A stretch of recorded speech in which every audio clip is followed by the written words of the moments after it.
Don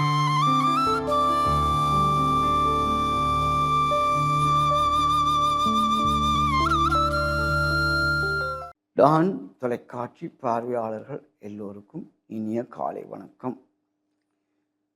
இன்று உளநலம் பற்றி சிந்திப்போம், எமது முன்னேற்றத்தை கவனிப்போம் என்றவாறு வெற்றியாளர் ஆவதற்கு முயற்சி எடுப்பதை விட நட்பண்பு உடையவராக மாறுவதற்கு முயற்சி எடுக்கலாம் என்ற தலைப்பில் சற்று சிந்திக்கலாம் என்று உங்கள் முன் வந்திருக்கின்றேன். அது என்னது? வெற்றியாளர் ஆவதற்கு முயற்சி எடுப்பதை விட நட்பண்பு உடையவராக மாறுவதற்கு முயற்சி எடுக்கலாம். ஏனென்றால் இது ஊருக்கு நடக்கிற உண்மைதான். நான் ப்ராக்டிக்கலாக தான் எனது கருத்துக்கு உங்கள் முன் வைக்கிறேன். எல்லாரும் உங்களுக்கு தெரியும், உங்களோட வீடுகளில் உங்களோட சுற்றுப்புற சூழல் எல்லாமே கூடியது. இதுவும் இந்த தலைப்பும் அப்படித்தான்.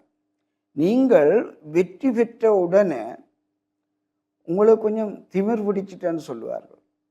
ஹை லெவலில் தெரிகிறார் அவர் வெற்றி பெற்றதால். அவர் கொஞ்சம் எடுப்பு கொஞ்சம் முடுக்க தெரிகிறார் வெற்றி பெற்றதால். இது உளவியல் ரீதியாக நாங்கள் நல்ல பழக்கமாக ஏற்க முடியாது. ஏனென்றால் உங்களோட சுற்றுப்புற சூழலில் 4 அறிஞர் மேலே கேளுங்க, அவன் படித்தவன் தானே, ரொம்ப பாஸ் பண்ணிட்டான், லெவலில் இருப்பான், அவன் நல்ல ஃபுட்பால் பிளேயர் தானே, 45 மினிட்ஸ் மேட்ச்சில் 3 கோல் அடித்தா, அப்போ த்ரில்லா 3 வந்தானே அப்படின்னு நீங்கள் கதைக்கலாம். கிரிக்கெட் மேட்ச்சில் எல்லாத்தையும் கேட்ச் பிடிச்சிட்டானே, எல்லா விக்கெட்டும் அவுட் படிச்சிட்டானே, நீங்கள் கருதிக்கொள்ளலாம். அவர் லெவல் அடிக்கிறதுக்கு நீங்கள் சாட்டி சொல்லலாம். ஆனால் சமூகம் அப்படி பார்க்கலையே.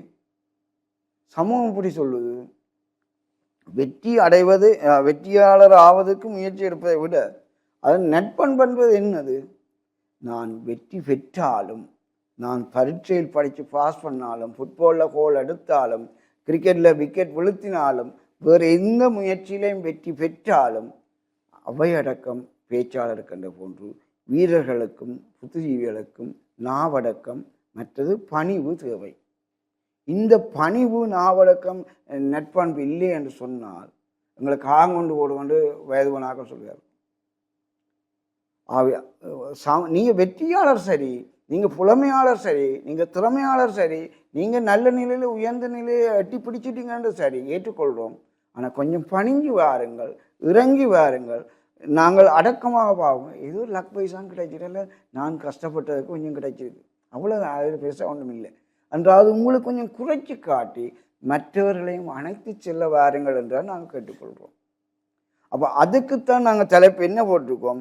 வெற்றியாளராவதற்கு முயற்சி எடுப்பதை விட நட்பண்புடையவராக மாறுவதற்கு முயற்சி எடுக்கும். நீங்கள் வெற்றி பெறுங்கள், அதை தடுக்க சொல்லல. வெற்றியாளராக வர வேண்டும், ஆனால் நட்பண்புள்ளவர்களாக கொஞ்சம் அடக்கமான ஒழுக்கசீலர்களாகவும் இருக்க வேண்டும்.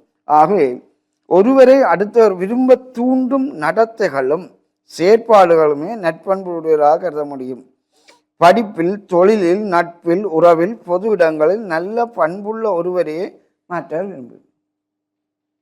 ஆக எந்த வெற்றி பெற்றாலும், எந்த உயர்ந்த நிலையை எட்டி பிடித்தாலும், நாங்கள் ஆகாயத்தில் பிறந்தாலும், சந்திர மண்டலத்துக்கு போய் வந்த விஞ்ஞானியாக மாறினாலும், மற்றவர்களும் எங்களை போன்ற ஒரு சாதாரண உயிரிகள். அவர்களோட ஒத்து போகக்கூடிய மாதிரி நான் கொஞ்சம் படித்தேன், கொஞ்சம் கஷ்டப்பட்டேன், கொஞ்சம் வேற சிந்தி உழைச்சேன், இப்படியெல்லாம் வந்தால் நீங்களும் முயற்சி இருக்காங்க. எனக்கு அப்படி ஆலோசனை சொன்னார். என்ன, நான் பெரிய ஆளாகட்டேன், நான் என்னோட நண்பர்களால் என்னோட படிக்கிறார், ப்ரொஃபஸராக இருக்கிறார். அவர் என்ன அறிவுரை சொல்கிறார்? நான் கொஞ்சம் கஷ்டப்பட்டாங்க படித்தேன், நீங்கள் பயப்படாதீங்க, இப்படி கஷ்டப்பட்டு முயற்சி எடுத்தால் நல்ல நிலைக்கு உயரலாம், எனக்கு வழிகாட்டுறார்.